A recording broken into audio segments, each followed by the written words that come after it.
अध्यक्ष महोदय कहेंगे जब मैं खड़ा हो जाता हूं तो सब लोगों को बैठ जाना चाहिए, जैसे वो नहीं हो गए अलाउद्दीन खिलजी हो गए। मत विभाजन आपको कराना है, किसी और समय पे कराएंगे और सरकार को गिराएंगे। स्पीकर को क्यों गिराएं, सरकार को गिराएंगे ना। भविष्य में इसी सदन में नरेंद्र मोदी जी के खिलाफ भी निंदा प्रस्ताव आएंगे कि नोटबंदी में कितने लोग मरे, किसान आंदोलन में कितने लोगों ने शहादत दी। 91 में लाए हैं जवाहरलाल। हाँ नहीं 51। अरे 1951 में संजू जी बिल्कुल सही कह रही हैं आप, 91 में लाए। लेकिन इस प्रस्ताव में शायद एक दो लाइन होनी चाहिए कि किस तरीके से इमरजेंसी का समर्थन आरएसएस के प्रमुख बाला साहब देवरस ने किया था। बहुत सारे ऐसे लोग थे जिनके बारे में सुब्रमण्यम स्वामी ने खुलकर कहा है कि आरएसएस के लोगों ने माफी मांगी, माफी मांगकर जेल से बाहर आए थे। मैं तो कहता हूं कि आरएसएस को बोलिए इसका खंडन कर दे, उन्हें प्रभात जोशी के खिलाफ डिफेमेशन का मुकदमा करे, टीवी राजेश्वर किताब उसका मुकदमा करे, सुब्रमण्यम स्वामी के खिलाफ डिफेमेशन का मुकदमा कर दे। राहुल गांधी अब अपने बल पर वहां लीडर ऑपोजिशन बन के आए हैं, वो भारतीय जनता पार्टी की मेहरबानी पे नहीं है वहां पे। मानक मैं इतनी सी बात कहना चाहता हूं कि आज भारतीय जनता पार्टी जो बहुमत के आंकड़े से पीछे है वो इस वजह से है क्योंकि भारतीय जनता पार्टी के पास संजय वर्मा जैसे स्पोक्स पर्सन है जिनको बोलने की तमीज नहीं और बोलना नहीं आता।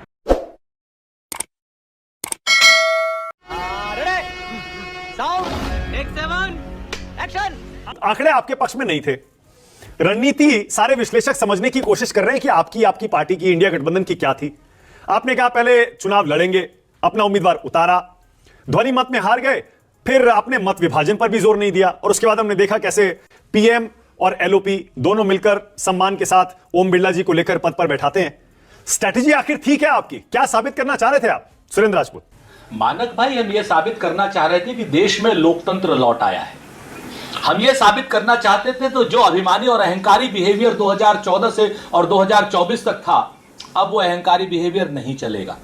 हम ये साबित करना चाहते थे जिस सदन में सिर्फ मोदी मोदी मोदी के नारे लगते थे, अब उस सदन में ये नारे नहीं लगेंगे। ये सदन कामकाज करेगा। इस सदन में हम स्पीकर साहब को भी बताना चाहते थे कि स्पीकर साहब आपकी शक्तियों का उपयोग आप अपना अंकुश सत्ता पक्ष के लिए भी करें, वरना प्रतिपक्ष के पास भी ताकत है। हम यह भी साबित करना चाहते थे कि लोकतंत्र में जहां पर सहमति अगर आम नहीं हो रही तो वहां चुनाव होना एक स्वस्थ लोकतांत्रिक परंपरा है। हम यह भी बताना चाहते थे कि ध्वनि मत से हुआ, हमें साथ चलना है, लोकतंत्र को हमें साथ लेकर के चलना है, लोकतंत्र में लोकतांत्रिक ताकतों को मजबूत करना है। जिद नहीं करनी है प्रधानमंत्री नरेंद्र मोदी जी की तरह, जिद नहीं करनी है हमें भारतीय जनता पार्टी की तरह, अलोकतांत्रिक बिहेवियर नहीं करना है। तो हमने अपना काम किया, जनता के सामने रखा। जितने भी हमारे लीडर ऑफ अपोजिशन थे, चाहे वो श्री राहुल गांधी जी हों, चाहे वो अखिलेश यादव जी हों, अन्य जितने भी लीडर हों, सबने आदरणीय स्पीकर महोदय को तायद किया कि साहब आप कम से कम जो क्या नाम व्यवहार आप प्रतिपक्ष के प्रति रखें वही अंकुश आप सत्ता पक्ष के प्रति भी रखें। लेकिन आज उन्होंने अपनी पहले ही उसमें क्लियर कर दिया, इंदिरा जी के खिलाफ निंदा प्रस्ताव पारित करके। अध्यक्ष महोदय कहेंगे जब मैं खड़ा हो जाता हूं तो सब लोगों को बैठ जाना चाहिए, जैसे वो नहीं हो गए अलाउद्दीन खिलजी हो गए। सच बात यह है कि लोकतंत्र है, यहां पर बिल्कुल आएगा निंदा प्रस्ताव, आने दीजिए, कोई बात नहीं। आज आप उन इंदिरा गांधी जी के खिलाफ निंदा प्रस्ताव लेकर के आए हैं जिन्होंने एक पाकिस्तान के दो पाकिस्तान किए, दुनिया में इतिहास ही नहीं दुनिया में भूगोल भी बदला, एक नए देश का उदय किया बांग्लादेश। ओके, मैंने सवाल यह पूछा था आपने मत विभाजन क्यों नहीं कराया? ध्वनि मत से हारने के बाद चुनाव का मतलब होता है चुनाव करवाते, आपने जान के नहीं करवाया, आपकी स्ट्रेटजी थी, क्योंकि मत विभाजन करवाते तो क्लियर हो जाता। आंकड़े आपके पास नहीं है। मैंने मानक भाई पहले से ही कर दिया, आपको बता दिया हमने कि हमें साथ चलने की बात करनी थी, मैंने जवाब दे दिया है आपसे। मत विभाजन आपको कराना है, किसी और समय पे कराएंगे और सरकार को गिराएंगे। स्पीकर को क्यों गिराएं, सरकार को गिराएंगे ना। आप एक बात, मेरी बात थोड़ी सी अधूरी रह गई थी, मैं आपको बताऊं, क्योंकि आज ओम बिरला जी से और भाजपा से हमें शिकायत है। तो हम लोगों ने उन इंदिरा जी के खिलाफ ये निंदा प्रस्ताव लेकर के आए जिन्होंने इमरजेंसी के लिए भी माफी मांगी, जिन्होंने एक पाकिस्तान के दो पाकिस्तान बनाए, जिन्होंने बैंकों का राष्ट्रीयकरण किया, जिन्होंने हरित क्रांति करी, जिन्होंने यहां पर हरित क्रांति के लिए एम एस स्वामीनाथन को लेकर के आई, जिन्होंने कोऑपरेटिव बैंक से लेकर के आई, उन इंदिरा गांधी जिन्होंने पीएसयूज बनाए 40 से भी ज्यादा, उनके खिलाफ निंदा प्रस्ताव लेकर के आए। नरेंद्र मोदी जी और भारतीय जनता पार्टी के लोग याद रखें, भविष्य में इसी सदन में नरेंद्र मोदी जी के खिलाफ भी निंदा प्रस्ताव आएंगे कि नोटबंदी में कितने लोग मरे, किसान आंदोलन में कितने लोगों ने शहादत दी, किसानों के ड्रैकोनियन लॉ आया। हाँ भाई, कैसी लगी आगे स्वाद? ठीक है, ओके। आपने जो सरकारें उतारी हैं, निकाली हैं, सब पर निंदा ओके, संजू वर्मा आपकी बारी है। संजू बोलिए और यहीं से शुरू करिएगा। क्या जरूरत थी आज ये पहले ही दिन प्रस्ताव लाने की, इमरजेंसी वाला प्रस्ताव? कांग्रेस का इतिहास रहा है, खंगाल कर देख लीजिए, हाथी के दांत खाने के और दिखाने के और। आज आपने बड़ा अच्छा सवाल पूछा। पहले ही दिन हमने निंदा प्रस्ताव आपातकाल के खिलाफ क्यों लाया? इमरजेंसी रेजोल्यूशन लाने की जरूरत क्यों थी? मैं ये पूछती हूं, इमरजेंसी रेजोल्यूशन को लाते लाते 75 साल से ज्यादा हो गए पोस्ट इंडिपेंडेंट इंडिया में, और इमरजेंसी का ये 50वां साल होगा। 1975 में लगी इमरजेंसी 50 साल होने को आए, आज तक इस पर खुलकर सदन के अंदर बहस नहीं हुई। तो मुझे लगता है बहस होनी स्वाभाविक है और जरूरी है। कुछ भी जवाहरलाल नेहरू ने 1991 में, क्या बोला तूने? जवाहरलाल नेहरू ने 1991 में कॉन्स्टिट्यूशन का पहला संशोधन लाया, फर्स्ट अमेंडमेंट 51 ना 51 51 1951 1951। अरे 91 में लाए हैं जवाहरलाल। हाँ नहीं 51। अरे 1951 में, 91 में संजू जी बिल्कुल सही कह रही हैं आप, 91 में लाए। मानव जी ये क्या तरीका है? इनको बोल के जरा शांत हो जाए। चलिए। इनकी आदत है बिना मतलब के बीच में टोकम टोकी करने की। शांत रहिए, अभी सुनने की बारी है, बोलने की बारी खत्म हो गई। शांत हो जाइए। 19 मत संजू जी। अरे भाई साहब शांत हो जाओ। मानव जी दिस इज नॉट, चलिए मैंने इनको एक बार चलिए आगे चलते हैं। अरे सुमित भाई रुकिए, आगे चलते हैं। हाँ चलिए। 1951 हिंदी में 1951 1951 में फर्स्ट अमेंडमेंट टू कॉन्स्टिट्यूशन लाया गया, पहला संशोधन लाया गया संविधान में, अभिव्यक्ति की आजादी पर अंकुश लगाने के लिए, right to freedom of expression, right to free speech पर पाबंदी लगाने के लिए। चल झूठा। फिर 1975 के आपातकाल के बारे में तो सबको पता है। 6.5 मिलियन मतलब लगभग 65 लाख लोगों की जबरन इंदिरा गांधी और उनके सुपुत्र संजय गांधी ने नसबंदी करा दी। आशुतोष, ये राहुल गांधी के एक नए अवतार की क्या हम उम्मीद कर सकते हैं, और क्या उसे 2.0 कहेंगे या 3.0 कहेंगे? मानक, मैं राहुल गांधी पर टिप्पणी करने के पहले एक बार जरूर मैं जो ये प्रस्ताव पारित हुआ इमरजेंसी को लेकर उस पर एक बात मैं कहना चाहता हूं। प्रभाष जोशी इस देश के एक बहुत बड़े पत्रकार के संपादक रहे हैं। टीवी राजेश्वर ये आईबी के चीफ रहे हैं। सुब्रमण्यम स्वामी ये कांग्रेस भारतीय जनता पार्टी के सांसद रहे हैं। मुझे नहीं मालूम इस प्रस्ताव में क्या था, लेकिन इस प्रस्ताव में शायद 1-2 लाइन होनी चाहिए कि किस तरीके से इमरजेंसी का समर्थन आरएसएस के प्रमुख बाला साहब देवरस ने किया था। और अगर किसी को मेरी बात पे यकीन ना हो तो वो एक काम कर सकता है, टीवी राजेश्वर किताब है इंडिया द क्रूशियल ईयर्स, उसमें उन्होंने इस बात का खुलासा किया है कि देवरस ने गोपनीय तरीके से प्रधानमंत्री आवास के साथ संपर्क बनाया और देश में अनुशासन लागू करने के लिए सरकार ने जो सख्त कदम उठाए थे उनमें से कई का मजबूती के साथ समर्थन किया था। इतना ही नहीं, 2 बार चिट्ठियां लिखी गई। जब प्रधानमंत्री इंदिरा गांधी ने उसका जवाब नहीं दिया तो विनोबा भावे के माध्यम से संपर्क करने की कोशिश की गई। अब यह भी आरएसएस का एक चरित्र है और यह इमरजेंसी के दौरान है। तो जिस इमरजेंसी को लेकर आप प्रस्ताव पारित करते हैं, मुझे नहीं लगता ओम बिरला जी को आरएसएस का इतिहास पता होगा। बहुत सारे ऐसे लोग थे जिनके बारे में सुब्रमण्यम स्वामी ने खुलकर कहा है कि आरएसएस के लोगों ने माफी मांगी, माफी मांगकर जेल से बाहर आए थे। तो इतिहास और तथ्य सत्य अलग अलग तरीके से नहीं देखा जाना चाहिए, उसका एक समग्र रूप होता है, उस समग्र रूप को देखना चाहिए था। और अगर बाला साहब देवरस अगर इंदिरा गांधी की तारीफ कर रहे थे और 15 अगस्त को जब इंदिरा गांधी ने भाषण दिया था तब उन्होंने कहा था, मैंने 15 अगस्त 1975 को रेडियो पर लाल किले से देश के नाम आपके संबोधन को जेल यरवदा जेल में सुना था। आपका यह संबोधन संतुलित और समय के अनुकूल था, इसलिए मैंने आपको पत्र लिखने का फैसला किया। तो क्या बाला साहब देवरस अगर इमरजेंसी के साथ थे तो क्या संसद के अंदर उनकी भी भर्त्सना नहीं होनी चाहिए? क्या उनके खिलाफ भी टिप्पणी नहीं की जानी चाहिए थी? तो मेरा साफ तौर पर कहना है कि ये जो राजनीति, ये पहले ही दिन संसद के अंदर अगर आप पॉलिटिकल स्कोर काउंट करना चाहेंगे तो फिर आने वाले दिनों के अंदर मुझे इस संसद से कोई उम्मीद दिखाई नहीं पड़ती। वो राहुल गांधी हो या नरेंद्र मोदी हो, दोनों ने आज हाथ मिलाया, लेकिन उस हाथ मिलाने में क्या कोई गर्मजोशी दिखाई पड़ रही थी क्या? वो तो एक औपचारिकता थी, आपने हाथ मिला लिया, तो स्पीकर के पास चले गए और खुश हो गए। मुझे नहीं लगता कि इस तरीके से प्रस्ताव पारित करके कोई अच्छी परंपरा का शुरुआत किया गया है। और अगर किया जाता तो हमारे ख्याल से आप अतीत को भूलिए, वर्तमान की तरफ चलिए और भविष्य का निर्माण करिए। आशुतोष, फिर तो चुनाव भी नहीं होना चाहिए था स्पीकर पद के लिए हर बार की तरह, इस बार क्यों हुआ फिर? हाँ, बिल्कुल नहीं होना चाहिए था। मैं आपकी राय से पूरी तरीके से सहमत हूं, लेकिन 2 चीजें।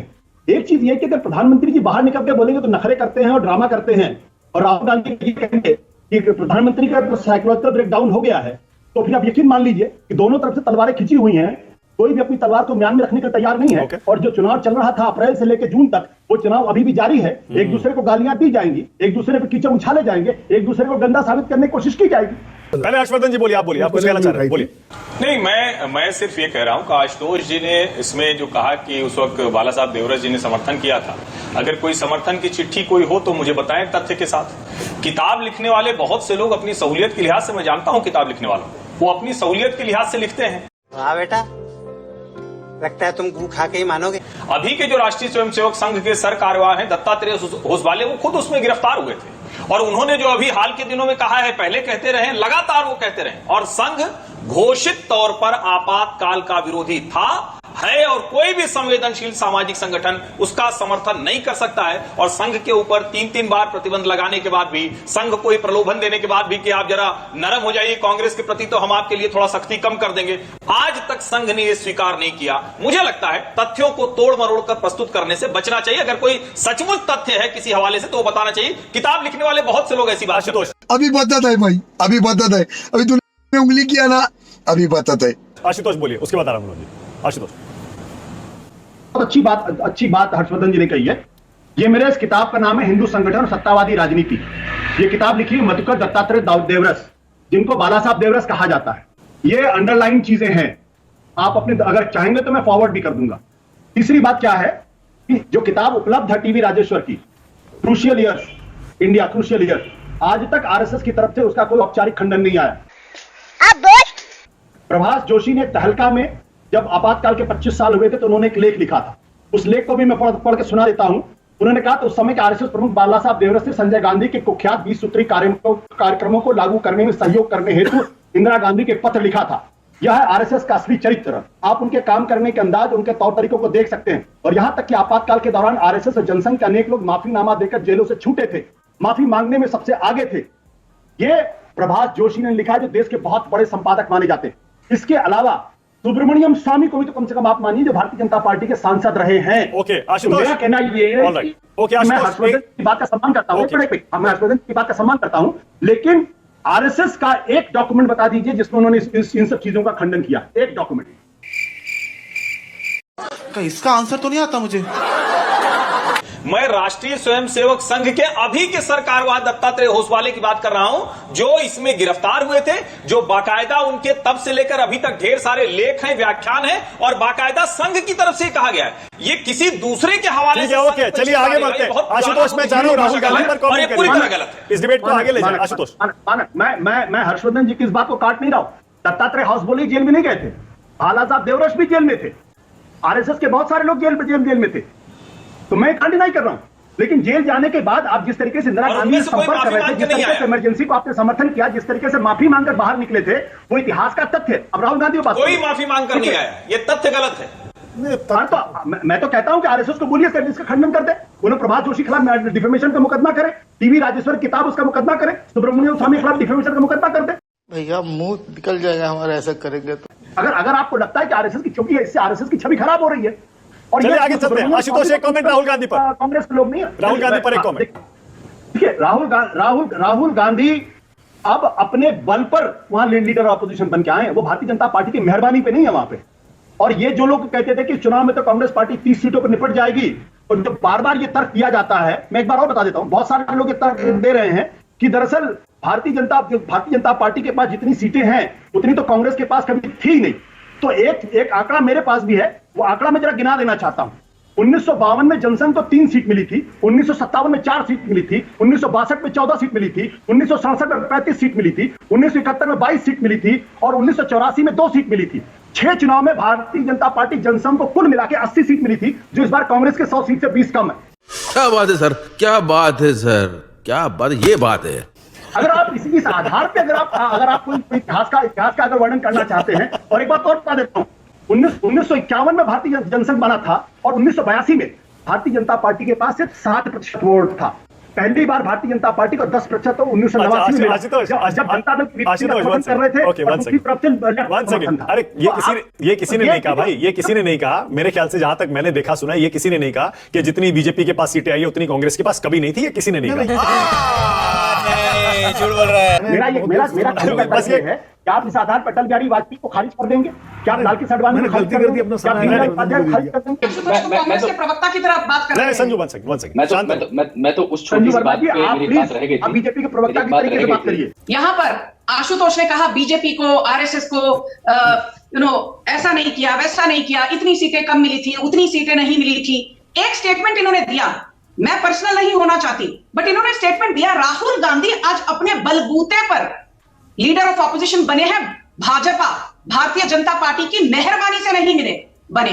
तो आशुतोष, आप ध्यान से सुनिए, नरेंद्र मोदी तीसरी बार प्रधानमंत्री बने हैं राहुल गांधी की, सोनिया गांधी की, जयराम रमेश की या आप जैसे चरण चुंबकों की मेहरबानी से नहीं बने। संजू नहीं, पर्सनल नहीं, प्लीज नहीं, बिल्कुल नहीं, I can't allow this. Personal पहले कौन हुआ? नहीं संजू नहीं, उन्होंने आपके लिए कुछ नहीं, उन्होंने आपके लिए कुछ नहीं कहा, नहीं please, this is not done. इस बात ओके, मुझे आशुतोष को मौका देना पड़ेगा, उसके बाद सुरेंद्र राजपूत। आशुतोष बोलिए, आपकी बारी है। मानक, मैं इतनी सी बात कहना चाहता हूं कि आज भारतीय जनता पार्टी जो बहुमत के आंकड़े से पीछे है वो इस वजह से है क्योंकि भारतीय जनता पार्टी के पास संजू वर्मा जैसे स्पोक्स पर्सन है जिनको बोलने की तमीज नहीं और बोलना नहीं आता। Let's not make it personal. All right. No, she made it personal. नहीं, इसीलिए मैंने उनको भी कहा, मैं आपको भी कह रहा हूं. Let's move on. Let's not make it personal.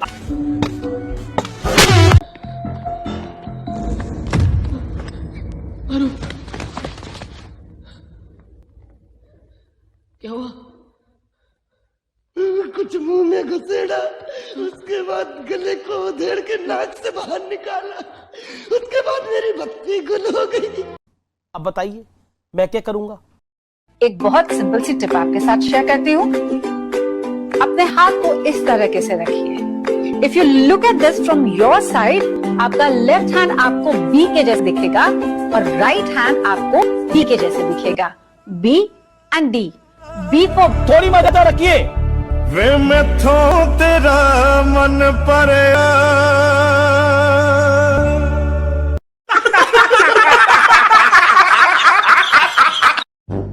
खत्म। Bye bye, tata, goodbye, गया।